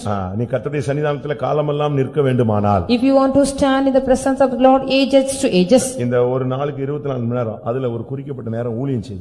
So 24 hours per day, you have to, in a particular hour, you do the ministry. நீங்க எல்லாரும் Sunday தான் ஏதாவது ஒரு அரகர ஊழியத்தை செஞ்சுட்டு விட்டா போதுன்னு ஓடுறீங்க. So because only on Sundays you are doing some half ministry and just running away. Daily ஒரு ஆசாரிய ஊழியம் செய். So every day do your office of a priest. அடுத்து இரண்டாவது உனக்குள்ள சந்தோஷத்தை நீ என்கேஜ் பண்ணிக்க. Secondly, engage yourself a joy in you. ஒரு இந்த உலக பிடியில இல்லாம நீ வெளியே வரணும். You have to come out of the catch of the world. உன்னுடைய சந்தோஷத்தை வேற வல்லமை எடுத்துற கூடாது. No other power has to lose your joy. உலகம் கொடுக்கவும் எடுக்கவும் முடியாதமான பேரின்ப சமாதானம் சந்தோஷம் உனக்கு தேவன் தந்திருக்கிறார். The Lord has also given you very great joy and the peace which the world cannot give you and give and உன்னுடைய take. சந்தோஷத்தை கெடுக்கிறதுக்கு நீ சான்ஸே கொடுத்துற You கூடாது. should not give anybody has to corrupt your joy. மூன்றாவது நீ நல்ல இளைப்பாறணும். Thirdly, you need a correct refreshment. அந்த இளைப்பாறுதல கடல் என்ன கொந்தளிச்சாலும் ஸ்தோத்திரம் பண்ணிட்டே இருந்துட்டே. Whatever may be the sea or raging, you should be in the rest of you. அத உலகத்துல சொல்லுவாங்க. The world they may நிறை say. கூட என்ன செய்யாது, கூத்தாடாது. So the half part will not stumble. இந்த குறை கூட தான் என்ன செய்யும், போட்டு கூத்தாடி துறையும். So the full part will not stumble, only the half part will stumble. இளைப்பாறுதல் உள்ளவங்களுக்கு என்ன பிரச்சனை ஆகட்டும் அவங்க அழகா இருப்பாங்க. So whatever may be the people they are having the rest, they will be very happy. நீங்களும் கூட அந்த அளவுக்கு நீங்க இளைப்பாறுதலை நீங்க கர்த்தருடைய சன்னிதானத்துல பெற்றுக்கொள்ளணும். Even you have to receive the rest in the presence of God. இளைப்பாறணும்னா அதனுடைய சரியான அர்த்தம் என்னன்னா உன் மேல இருக்கிற பாரத்தை கர்த்தருடைய சன்னிதானத்துல இறக்கிடணும். So what does that rest mean? Whatever the burden you are having, the weight which is upon you, you have to get down everything in the presence of God. அது இங்க உட்கார்ந்திருக்கும் போது கூட சூட்கேஸ் தூக்கி தலையில வச்சிட்டு இருந்தா அவன் என்ன நினைப்பான் எல்லாரும்? When they are seated here, if you are keeping the suitcase upon your head, what other people would think of you? நீ வந்த உடனே ஆண்டவருடைய சன்னிதானத்துல உன் பாரத்தை என்ன செய்ய வைத்து விடு. Soon you have stepped inside the presence of God, just keep all your burden down in the presence of God. நீ இளைப்பாரி தேவ சன்னிதானத்துல காணப்படுவாயா. You shall be rest and be present in the presence of God. அடுத்து அப்போஸ்தலர் 10:4ல Nextly, Acts of Apostle 10:4. உன்னுடைய ஜெபம் தேவ சந்நிதியில வந்து எட்டினது. Your prayer has reached the presence of God. தேவ சந்நிதியில எட்டக்கூடிய ஒரு ஜெபம் நமக்கு இந்த நாட்கள்ல வேணும். We need in these days a prayer to reach to the presence of God. நம்ம எல்லாரும் ஜெபிக்கிறோம், அதுல ஒண்ணும் தப்பு கிடையாது. We are all praying, nothing wrong. ஆனா இந்த ஜெபத்துல எவ்வளவு தேவ சந்நிதியில உள்ள ஜெபமா இருக்கும்? So how many of the prayers are just going and reaching the presence of God? நாம் பண்ண ஜெபங்கள்லாம் அங்க போய் சேர்ந்துச்சுன்னு நினைக்கிறீங்களா? Do you think so? What are the prayer we have offered, everything has reached there? ஆண்டவருடைய சன்னிதானத்தில் போய் சேரக்கூடிய அளவுல உங்களுடைய ஜெபம் இருக்கா? Whether your prayer is in that manner, it is reaching the presence of God. காலையில 4 மணிக்கெல்லாம் 3 மணிக்கெல்லாம் உன்னுடைய ஜெபம் அங்க ஏறிறணும், மேல ஏறிறணும். So morning 3 o'clock or 4 o'clock, your prayer has to ascend up to the heaven. Ticket எடுக்கணும்னா கரெக்ட் டைத்துக்கு முன்னால போய் நிக்கிறீங்களே, அதே போல ஃபர்ஸ்ட் பரலோகம் அந்த அதிகாலையில் என்னை தேடுகிறவன் என்னை கண்டடைவான்னா ஃபர்ஸ்ட் பெட்டிஷனா உன் பெட்டிஷன் போய் என்ன செய்யணும், துதி போய் விழணும். Would like to take the ticket, you are also going before the time. Likewise, your praise also goes there first of all to the presence of God. So those who seek me early, they shall find me. வெயில் ஏறின பிறகு மன்னாவை போல் நீங்கள் பொறுக்க போனால் மன்னா என்ன செய்யாது, இருக்காது. After the sunlight just arises, if you want to go and just pick up the manna, you will not find anything. ஏன் தெரியுமா? Why you do know? அது என்ன ஆயிடும்? What would happen to the manna? வெயிலுக்கு melt ஆயிடும் அது. So it will be melted away in the sunshine. அவ்வளவுதான். That's all. அதுக்கு பிறகு அன்னைக்கு முழுசு நீ பட்னியா சுத்தணும், இல்லன்னா எவனாவது வாங்கி வச்சிருக்கானா அவன் வீட்டுல போய் நீ பொறுக்கி இல்லன்னா இறந்து திரிய வேண்டும். So after that you have to go with all starving, or else if anybody has gathered me, you have to go and beg from other house. அதுபோல Likewise, கர்த்தருடைய சன்னிதானத்துல காலையில நீ தேவ சமூகத்துல கிடக்கணும். so in the presence of God early morning you have to sit. ஒரு சிலர்ல நம்ம ஆளுங்க வீட்ல எல்லாம் ரொம்ப ஃபெய்த்தம் விட ரொம்ப ரஃபா கொண்டு வராங்க. Some people even than the faith they are taking very roughly the morning praising. அவங்க பிள்ளைகளை எல்லாம் கட்டாயப்படுத்தி எழுப்பி உட்கார வச்சு பண்ணிராங்க. எழுப்பி உட்கார்ந்துட்டு அதுக்கு பிறகு தூங்குது பாருங்க, அதுதான் அடுத்த விசேஷம். That is the next speciality. After getting up they are just sleeping. ஆனா அவங்களுடைய ஆத்மாவுல ஒரு திருப்தி என்னன்னா எழும்பியாச்சு. So what is the satisfaction in their soul? They have got up. ஆனா நான் சொல்றேன் உன்னுடைய ஜெபம் எங்க போய் நிக்கணும்? But what I உன் say, ஜெப வாழ்வு தேவ சந்நிதியில போய் நிக்கணும். அந்த அளவுல உன் பிரேயர் லைஃப நீ பிக் அப் பண்ண you have வேண்டியது. to pick up your prayer life so that your prayer has to go reach the heaven and the presence of God. நீ இந்த நாட்களிலேயே நல்ல ஜெபத்துல நேரத்தை கழியுங்க. In these days you have to spend your time well in the ஒருவேளை prayer. முழங்கால முடக்கி மணிக்கணக்கா உனக்கு இருக்கிறதுக்கு டைம் இருக்காது. Perhaps you will not find time to kneel down as well as be in the prayer. டிராவல்ல இருக்கும்போது ஸ்தோத்திரம் பண்ணிட்டே When you இருக்கலாம். are in the travel you can go and praise and praise. நீங்க அப்படி பழகணும். Likewise you need practice. நான் அப்படிலாம் practice பண்ண ஒரு காலத்துல. Likewise once upon a time I had a practice too. சென்னையில எல்லாம் இருக்கும்போது ரொம்ப தூரம் இருக்கும் ஃபைத்தோம் எல்டர்ஸ் பிரேயர் வந்துட்டு பஸ்ல ஏறினா 4 மணி நேரம் 5 மணி நேரம் ஆக்கிடுவாங்க. When I was in Chennai, there was also I got to go for a long distance and the elders prayer 4 or 5 hours it may be. ஒரு ஸ்டாப்ல இருந்து இன்னொரு ஸ்டாப் போற வரைக்கும் ஸ்தோத்திரம், ஒரு பாயிண்ட்காக ஸ்தோத்திரம் பண்ணிட்டே from one stop to another stop I will be going on praising for one point. இல்ல 2 நிமிஷத்துல மறந்து போயிடும் திடீர்னு. Within 2 minutes it will be some time for that. ஸ்தோத்திரம் திருப்பி அந்த பாயிண்ட்க்குள்ள வர்றது. Again we will come back, I will come back to the same point. இந்த பஸ்ல உள்ள சத்தம், பஸ்ல உள்ள ஆளுங்க, ரோட்ல உள்ள சீனரி இதெல்லாம் பார்த்த உடனே திடீர்னு போயிடும். திரும்ப ஐயோ பஸ் ஸ்டாப் தாண்டிடுச்சு, இனிமே அடுத்த ஸ்டாப் வரைக்கும் ஸ்தோத்திரம் பண்றது. இப்படியே விடாம பண்ணி தான் அந்த பிராக்டீஸ் கொண்டு வரணும். Continuously without leaving there, going on just bringing that practice by so after seeing the people this bus and that bus and the scenery and உட்கார்ந்த உடனே எதை பார்க்க ஆரம்பிச்சிடுறோம். So after getting inside the bus, after seated there, what we are trying to see. அங்கதான் பஸ்க்குள்ள 7 பிசாசை மாட்டி வச்சிருக்காங்க. So we are in the bus, we are also just நமக்கு mind இப்ப அதுல போயிருது. So our mind is going in the television, what is there? வீட்ல போய் பார்க்கல, எங்கேயும் பார்க்கல, நான் பஸ்ல அவன் மாட்டிருக்கானா என்ன பண்றது? So what I could do only in the bus, they are giving this facility, I have not seen in the house or anywhere. நீங்க யோசிச்சு பாருங்க. Yes, you think of that. கர்த்தருடைய சந்நிதியில உங்களுடைய ஜெபம் இருக்கணும். So your prayer has to be in the presence of God. அல்ல உங்களுடைய பிரேயரை நீங்க பிக் அப் பண்ணிட்டே இருங்க. ஸ்தோத்திரம் பண்ணிட்டே ஒரு வேலை செய்யும் கூட நீ ஸ்தோத்திரம் பண்ணிட்டே இரு. When you do some work, also go on praise the Lord God. இடைவிடாமல் ஜெபம் பண்ணுங்கள்னா அதனுடைய அர்த்தம் என்ன? What is you got to pray without ceasing? What is the meaning? அப்படி என்ன அர்த்தம்? What is the meaning of that? இடைவிடாமல் ஜெபிக்கிறதுங்கிறது நீ விடாம ஸ்தோத்திரம் பண்ணிட்டே இருக்கறதா. ஒரு பாயிண்ட வச்சிட்டு அது ஒரு டைம் வரைக்கும் ஒரே ஸ்தோத்திரம். அது ஃபுல்லா எதுக்காக போயிரணும்? ஒரு காரியத்துக்காக போய் சேர்ந்து. Continuously you can also go on praise for one point, that is like praying without ceasing. அடுத்த 1 hour ஒரு பாயிண்ட் வச்சுக்கோ. அதுக்கு அந்த நேரத்துல உனக்கு ஞாபகத்துக்கு வரும்போது பண்ற ஸ்தோத்திரம் எல்லாம் எதுல போய் சேர்ந்துறணும்?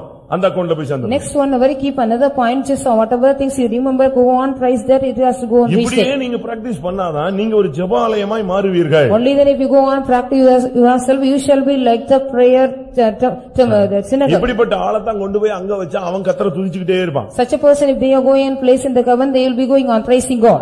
அப்போஸ்தலர் 10:31ல பார்க்கும் பொழுது Acts of Apostles 10:31. உன்னுடைய தான தர்மங்கள் தேவ சந்நிதியில காணப்பட வேண்டும். Alms and charities and prayer, it has to come to the as a memorial. இது ஒரு ஹெல்பிங் ஹேண்ட் மினிஸ்ட்ரியை காண்பிக்கிறது. This shows about the helping hand ministry. நீங்க நான் சொல்றேன், நீங்க சம்பாதிச்சு பணத்தை சேர்த்து வச்சு இருக்கிற சந்தோஷத்தை காட்டிலும் மத்தவங்களுக்கு உதவி செய்யறதுதான் உண்மையான சந்தோஷம். So what I want to tell you, the joy what you are also just earning and saving the money, so what you help others, that is a great joy.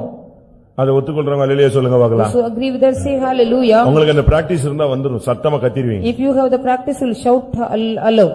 அதாவது உங்களுடைய வாழ்க்கையில நீங்க கோடிக்கணக்கில் சம்பாதிச்சு சேர்த்து வைக்கும்போது ஏப்பா இவ்வளவு இருக்குன்னு சந்தோஷப்படுறீங்களா? இத காட்டிலும் ஒருத்தனுக்கு 100 ரூபாய் கொடுக்கும்போது அவன் சந்தோஷமா போறான் பாருங்க, அதுதான் உண்மையான சந்தோஷம். Whatever there is, if you may be having the great joy when you also earn money, crores of millions of money, you will be saving that. So when you give 100 rupees to other man, that will be the great joy. என்னைய கேட்டா, if you ask me, என்னைய கேட்டால், அத பைபிள்ல கேட்டால, என்னை கேட்டால், என்ன கேட்டா நான் என்ன சொல்லுவேன் தெரியுமா? If you just suppose if you approach me, தசமபாகம் எப்படி கொடுக்கறியோ அதே மாதிரி இன்னொரு தசமபாகம் எங்க போணும்? ஏழைகளுக்குன்னு போணும். What you are giving the tithe, likewise the other portion of the tithe has to go to the poor people. இது கொஞ்சம் டஃப்பான பிரசங்கம். It's a tough message. சும்மா உங்களுக்கு நீதிகள் உங்களுடைய கணக்கு பெருகும்படி சொல்லுகிறேன். So in order to just multiply your account, I say so. Pavul அப்படிதான் சொல்றாரு. Paul speaks likewise. தான தர்மங்களை பத்தி பேசும்போது when you are speaking about the alms and charities, உங்கள் கணக்கு பரலோகத்தில் பெருகும்படி நான் இதை சொல்லுகிறேன். I want to tell you about your account has to be multiplied in heaven. அப்படி இருக்கா வசனம்? Is that any word of God? உங்கள் கணக்கு பெருகும். பிலிப்பியர் கடைசி 4:17. உபகாரத்தை நான் நாடாமல் உங்கள் கணக்குக்கு பலன் பெருகும்படியே நாடுகிறேன். உபகாரத்தை நான் நாடாமல் உங்கள் கணக்குக்கு பலன் பெருகும்படி, உங்க அக்கவுண்ட் பரலோகத்துல இன்னும் கொஞ்சம் பேலன்ஸ் கூடுறதுக்காக நான் உங்களுக்கு சொல்லுகிறேன். He says, so I desire the gift, but desire the fruit that may abound to your account. புரியுதா உங்களுக்கு? Do you all understand? பரலோகத்துல கொஞ்சம் சேர்த்து வச்சிருக்கீங்க, நான் சொல்றேன் இன்னும் கொஞ்சம் சேர்த்து வைங்கன்னு சொல்றேன்.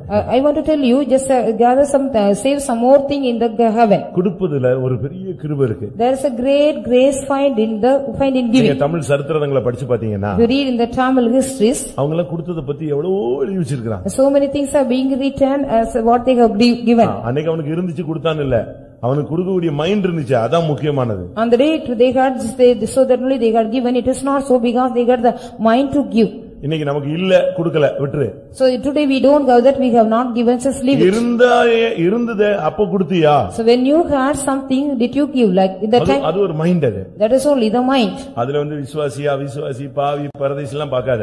கர்த்தருடைய உனக்கு நான் சொல்றேன், இப்ப சரியான ஒரு ஆவியின் ஏவுதல் இருந்தா உங்களுக்கு கொடுக்கணுங்கிறது ஒரு தூண்டுதல் நிச்சயம் உள்ள வரும். You don't look at the just differentiation of the caste and creed or anything.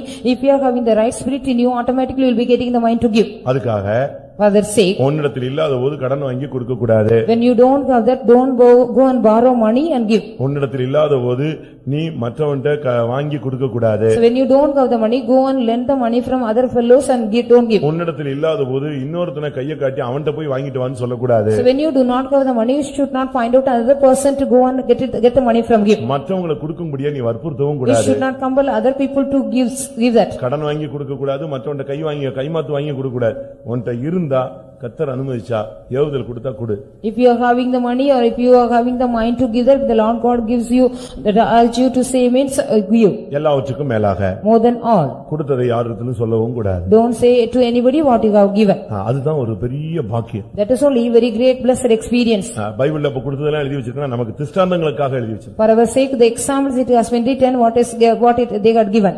நம்ம அதுல வளர்ச்சி அடையிறதுக்காக தான் அந்த இன்சிடென்ட் என்ன செஞ்சிருக்கு எழுதி வச்சிருக்கு. That events are being mentioned in the Bible because we have to grow in that. நீங்க அந்த அளவு பிராக்டீஸ் பண்ணணும். In that level you need such practices. அவன் பாருங்க, அவன் கொர்நேலியு எவ்வளவு தான தர்மம் பண்ணிருக்கான். இந்த தான தர்மம் இங்க உள்ளவங்க நினைச்சாங்களோ இல்லையோ, ஆனா எங்க போயிடுச்சு அது? தேவ சந்நிதியில போய் சேர்ந்துருச்சு. Cornelius gave it much alms and prayer. So whether the people those are found on the earth, whether they think or not, but it had come to the presence of God. நம்ம 10 ரூபாய் கொடுத்துட்டு 20 பேர்ட்ட சொல்லிறோம். So after giving 10 rupees, we are going on telling to 20 people. 1000 ரூபாய் கொடுத்துட்டு 2000 பேர்ட்ட சொல்லிறோம். So after giving 1000 rupees, we are going on telling to 2000 people. அந்த practice எல்லாமே இம்மையிலேயே உனக்கு பிரதிபலனை கொண்டு வந்து கொடுத்து விட்டு that practice will give you the reward even in this life. நீங்க ஏதாவது ஒரு விதத்துல யாருக்காவது ஒரு ஆளுக்கு உதவி செஞ்சிட்டு any one of the way you have to extend help to anybody. தான தர்மம் அதுல நீங்க ஒரு பிராக்டீஸ், இது ஒரு பழக்கம். that this is also a practice, giving the alms and charity. 2 கொரிந்தியர் 2ஆம் அதிகாரம் 10ஆம் வசனத்தை பார்க்கும் பொழுது 1 Corinthians 2:10. 2 கொரிந்தியர் 2ஆம் அதிகாரம் 10ஆம் வசனத்தை பார்க்கும் பொழுது 2 Corinthians 2:10. எவனுக்கு நீங்கள் மன்னிக்கிறீர்களோ அவனுக்கு நானும் மன்னிக்கிறேன், மேலும் எதை நான் மன்னித்திருக்கிறேனோ அதை உங்கள் நிமித்தம் கிறிஸ்துவனுடைய சன்னிதானத்திலே மன்னித்திருக்கிறேன். அடுத்து மன்னிக்கிற ஒரு character. Nextly there is also a character to forgive others. நீங்க இந்த பாதையில வந்த கண்ண மூடிடாதீங்க, தூங்கிடாதீங்க. போயிட்டீங்கன்னா போச்சு, அடக்கம் தான் பண்ணணும். நீங்க கர்த்தருடைய சன்னிதானத்துல மன்னித்து பழகணும். In the presence of God you need the practice of forgiving others. மன்னிக்கிறது ஒரு பெரிய தெய்வீகமான ஒரு குணம். Forgiving is a very great divine character. அது நீங்க இந்த உலகத்திலே நீங்க பிராக்டீஸ் இருக்கணும். Even in this world you have to take the practice of this. செத்த பிறகு மன்னிப்பு கிடையாது தெரியுமா? செத்துட்ட பிறகு மன்னிப்பு கிடையாது. After the death of that we don't have any forgiveness. We can't forgive. அந்த லாஸ்ட் தயவு செய்து மன்னிச்சிருன்னு சொல்லிட்டேனா முடிஞ்சு போச்சு. So even in the last minute if you also ask anybody please forgive us, it is finished. இங்க மன்னிப்பு கேட்பதல்ல, மன்னித்தல். You are not to ask for forgiveness but to you have to forgive others. ரெண்டு பகுதி இருக்கு. There are two portions. மன்னிப்பு கேட்பது ஒன்று, மன்னிப்பு கேட்பவனை மன்னிப்பது ஒன்று, மன்னிப்பு கேட்காதவனை மன்னிப்பது இன்னொரு பகுதி. Asking the pardon from others and forgiving others. நான் சொன்னது புரிஞ்சுதா உங்களுக்கு? You understand? புரிஞ்சுதா? ஒன்னு போய் மற்றவன்ட்ட நம்ம செஞ்ச தப்ப சொல்லி மன்னிப்பு கேட்பது. One thing we have to acknowledge our sin what we have done and go and ask for forgiveness. அடுத்து மன்னித்தல் அதுல ரெண்டு இருக்கு. So in forgiving others there are two things. அதுதான் மேன்மையானது. That is only the excellent one. ராபோஜனத்துக்காக எப்படியாவது போய் யார்ட்டனாலும் கோல கும்பிடு போட்டு மன்னிப்பு கேட்டு வந்துடுற. So for the sake of the communion they are also going and asking everybody in any manner asking the forgiveness. ஆனால் but மன்னிக்க முடியுதா? Are you able to forgive others?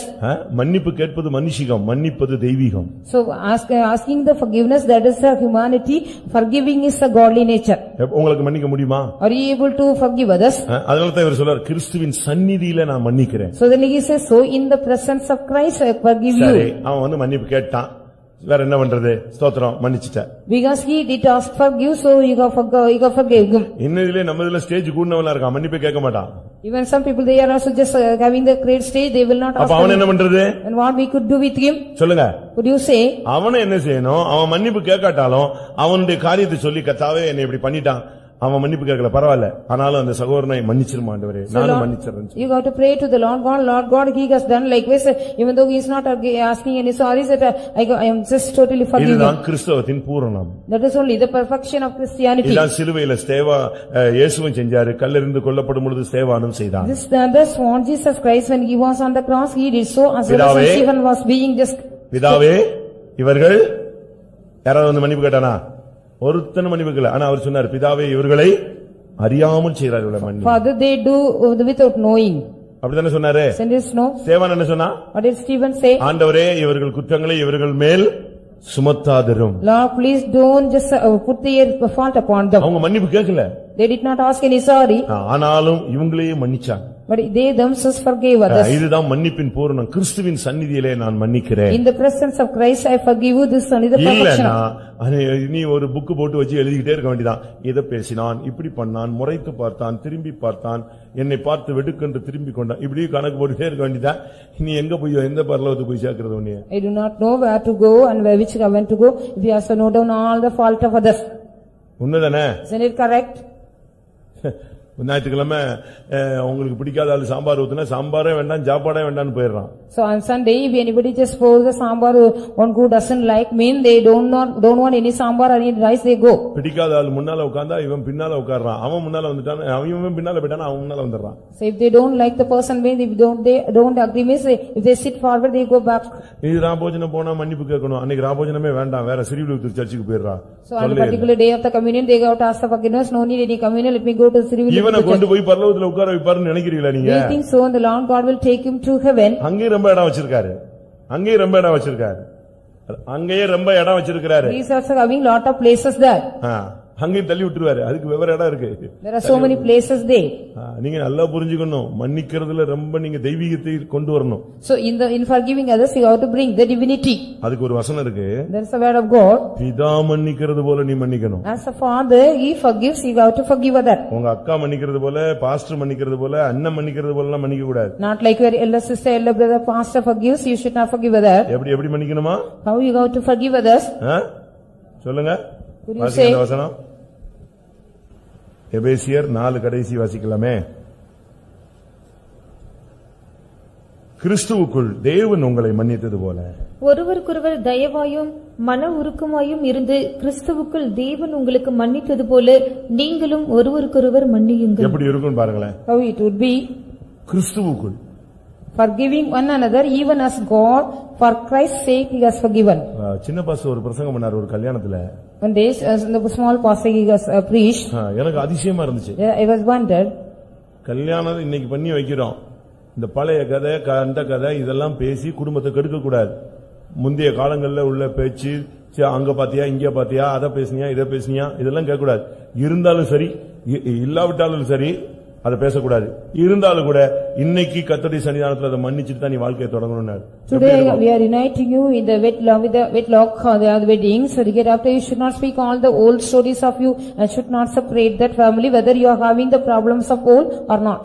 அங்க உள்ளவங்களுக்கு டச் ஆச்சோ இல்லையோ, எனக்கு டச் ஆயிடுச்சு. Whether it is touch the people those who are there, I was touched. அந்த சாப்டர் க்ளோஸ் பண்ணிட்டு தான் நீ வாழ்க்கையை தொடங்கணும். So we have to complete the chapter and close the chapter and start a new life. தொடங்கும் போதே ஒரு மன்னித்தலோட நீ தொடங்கணும். When you start the life with a forgiveness, you must start.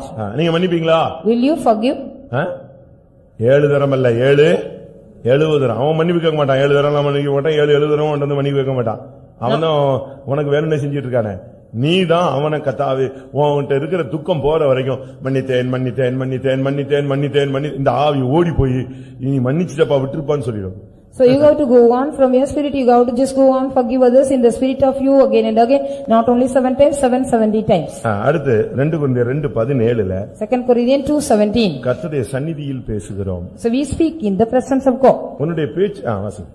அநேகரைப் போல நாங்கள் தேவ வசனத்தை கலப்பாய் பேசாமல் துப்புரவாகவும் தேவனால் அருளப்பட்ட பிரகாரமாகவும் கிறிஸ்துவுக்குள் தேவ சந்நிதியில் பேசுகிறோம். நீங்க பேச்சு ஏதோ ஒரு எங்கேயோ பேசுறோம், யாரும் கவனிக்கலன்னு நினைச்சிடக்கூடாது.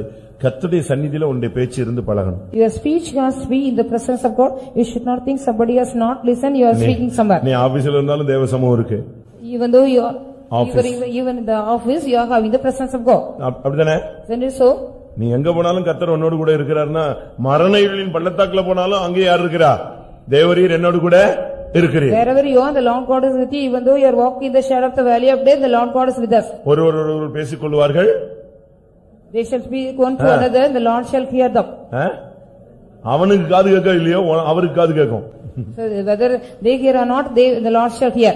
நீங்க பேசுறது அவனுக்கு என்னம்மா இவர் சொல்லுவார், நீ தான்ப்பா பேசியிருக்க சொல்லுவார். So the other person will be asking what you have talked, but the Lord God would say you have talked this. அப்போ கர்த்தருடைய சந்நிதியில நீ பேசுகிறாய். So you are speaking in the presence of God. எப்படி இருக்கும் உன் speech? How will be your speech? உன்னுடைய விடன் வேலையாட்கள்ல உன்னுடைய பேச்சு எப்படி இருக்கு? How is your speech in the fellow workers of you? நீங்க பாட்டு என்னத்தையாவது பேசி விட்டுறீங்க. You are speaking something. ஆனா அதுல உள்ள ப்ராப்ளம் யார டீல் பண்றது? So who will deal the problems of that? அவங்களுக்கு காது கேட்கல.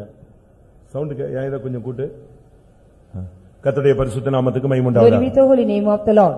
இந்த விஷயத்துல நம்ம ரொம்ப கவனமா இருக்கணும். We should be very very diligent in this matter. ஏனென்றால் கர்த்தர் கவனித்து கேட்கிறார். Because the Lord God listens very carefully. தூதர்கள் வெளியே பேசல, இருதயத்துல தான் பேசினாங்க. The angels they have not spoken outwardly but in their heart. உன்னதமானவருக்கு ஒப்பாவேன். Which I shall be like to the equal to the Most High. வடதிசையில் உள்ள சீயோன் பர்வதத்தில் வீற்றிருப்பேன். I shall be seated in the congregation in the north. என் சிங்காசனத்தை தேவனுடைய சிங்காசனத்துக்கு ஒப்பாக்குவேன். I shall make my throne equal to the throne of the Lord God. என்று likewise என்று உன் இருதயத்தில் சொன்னாயே. You have told in your heart.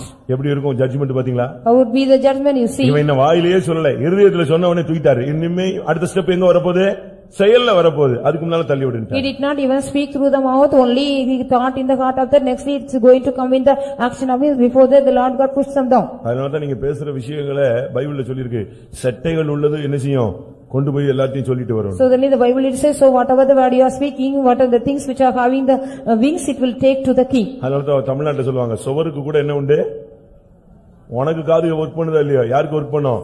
சுவருக்கு work பண்ணும் காது. So in Tamil Nadu they may say even the wall they are having the ears to hear.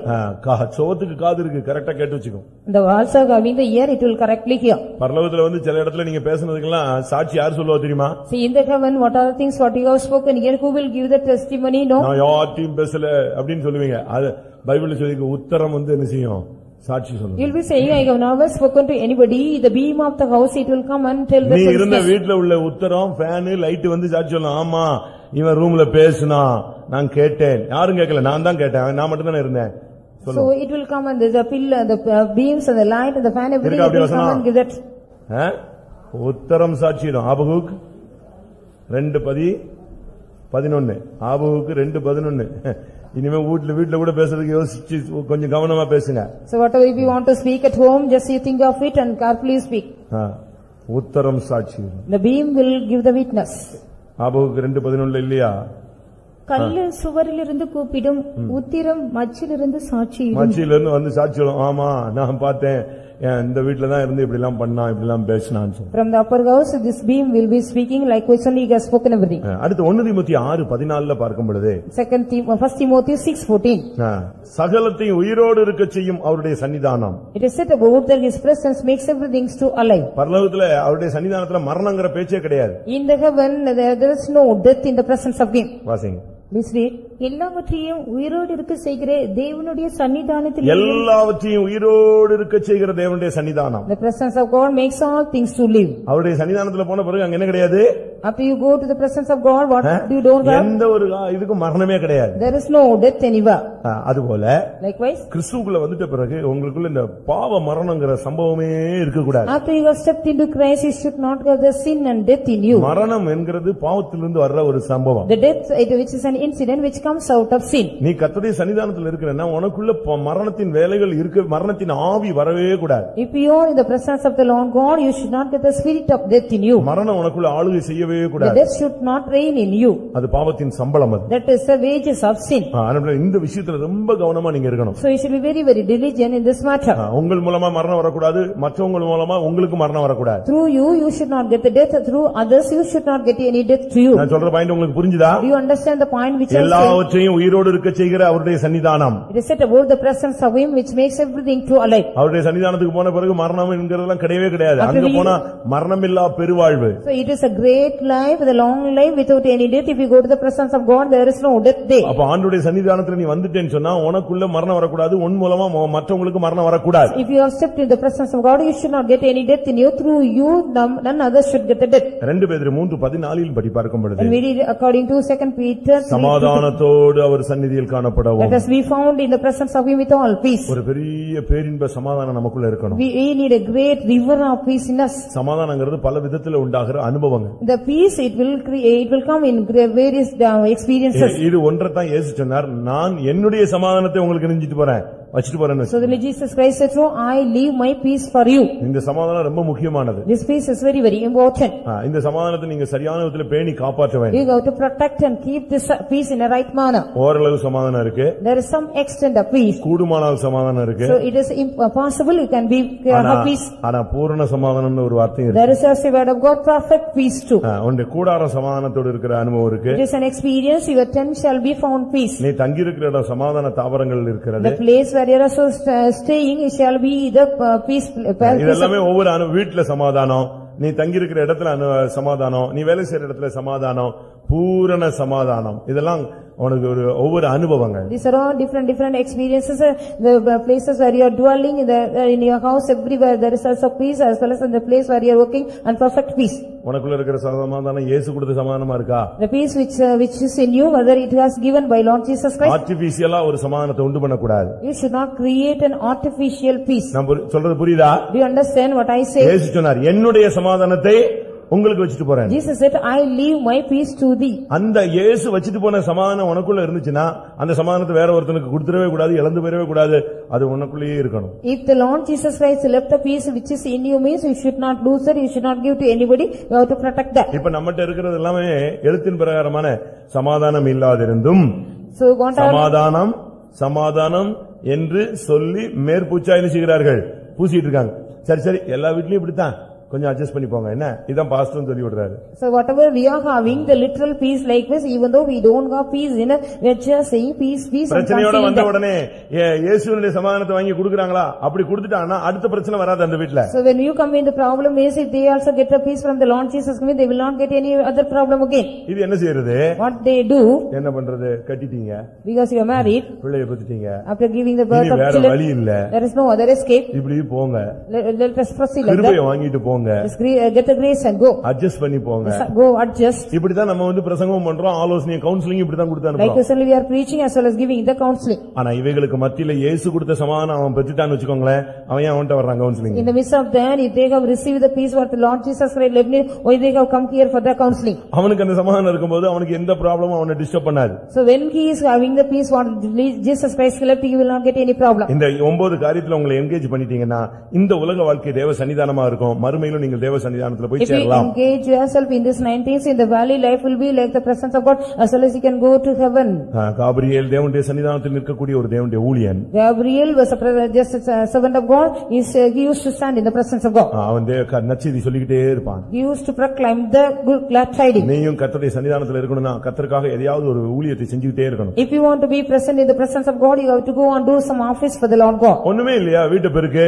If you don't have any other work, just clean the house. வீட்டை தொடச்சு வையே. Just clean and sweep. அழகா சுத்தமா வையே. Just keep it very clean and neatly. அதுக்கு ஒரு time table போட்டு அந்த டைம் டேபிளுக்கு முன்னால இன்னொருத்தர் வந்துட்டாருன்னா அதுக்கு பிறகு கிடந்து நீ தலைகளை சுத்துறது அவசியம் இல்ல. There's no use of that. After making a time table, if also come, if anybody comes after cleaning that. மாம்சத்தில் பாடுபடுகிறவன் பாவங்களை விட்டு ஓய்ந்திருப்பான். One who suffers in the flesh, he will be rest from the sin of the body. ஏதாவது ஊழியம் செய்ய. Just do any other office. சந்தோஷத்தை பாதுகாத்துக்கொள். Just protect your joy. கர்த்தருடைய சன்னிதானத்தில் உள்ள இளைப்பாறுதலை பெற்றுக்கொள். Receive the refreshment or receive the rest from the presence of God. கர்த்தருடைய சன்னிதானத்தில் உள்ள ஜெபத்தை நீ பெற்றுக்கொள். Receive the prayer from the presence of God. நல்ல உதவி செய்யற ஒரு மனப்பான்மையை வளர்த்துக்கொள். Just bring a tendency to extend the help to others.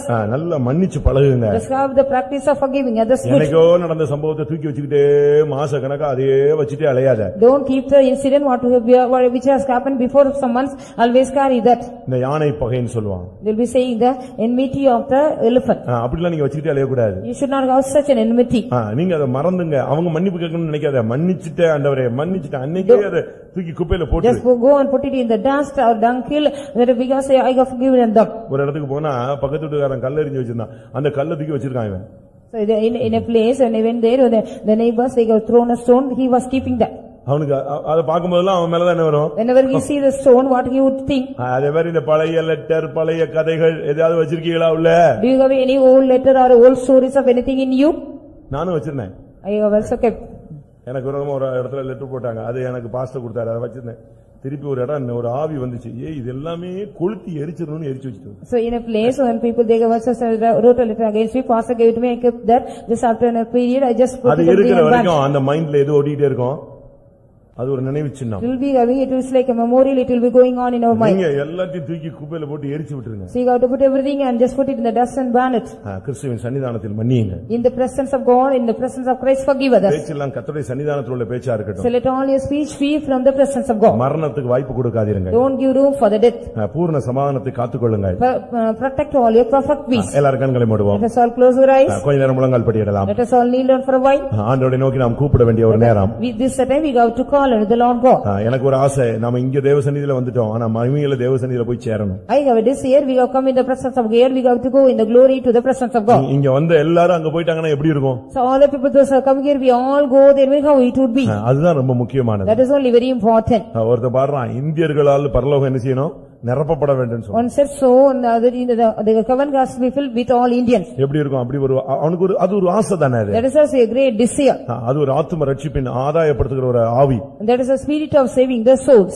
அதுபோல நாம இப்ப இங்க தேவசன்னிதியில வந்துட்டோம், இனிமேல் நாம் தேவசன்னிதியில போய் சேர வேண்டும். Likewise we have come into the presence of God, hereafter we have to go reach the presence of God. இந்த அனுபவங்களை கர்த்தர் நமக்கு தர முடியாது. தேவனை நோக்கி ஒரு விசை கேட்போம். Let us all look unto the Lord God. The Lord God to give this experience to us. அன்றைக்கு இந்த ஒவ்வொரு மனிதர்களுக்கும் இப்படிப்பட்ட அனுபவங்களை தந்தவர் நமக்கும் தர வல்லவராய் இருக்கிறார். The Lord God is able, on the day He has given this experience to each and everyone, He is ready to give us today. Hallelujah, hallelujah.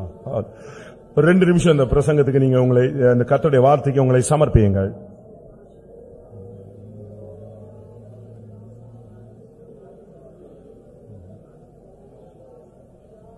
Hallelujah. Shadabalakati karabalati dabalati dikarabalakatara. Praise you God, praise you God. Dikshadaba nishaba niyankara tibelabalabakara.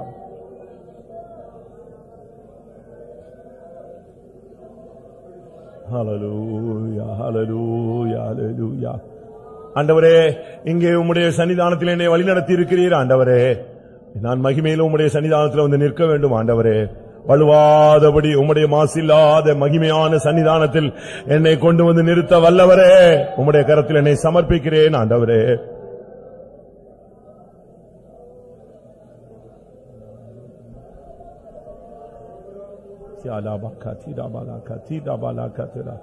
வாயை திறந்து சொல்லுங்க, கர்த்தாவே, இங்கே உம்முடைய சந்நிதியில கொண்டு வந்தீர், என்னை மாசற்ற சந்நிதியில் கொண்டு போய் நிறுத்தும் ஆண்டவரே. சொல்லுங்க பார்க்கலாம், எல்லாரும் வாயை திறந்து சொல்லுங்க, ஆண்டவரை நோக்கி கூப்பிடுங்க. ஹல்லேலூயா. ஆண்டவரே, மகிமையான சந்நிதானத்தில் நான் போய் நிற்க வேண்டும்.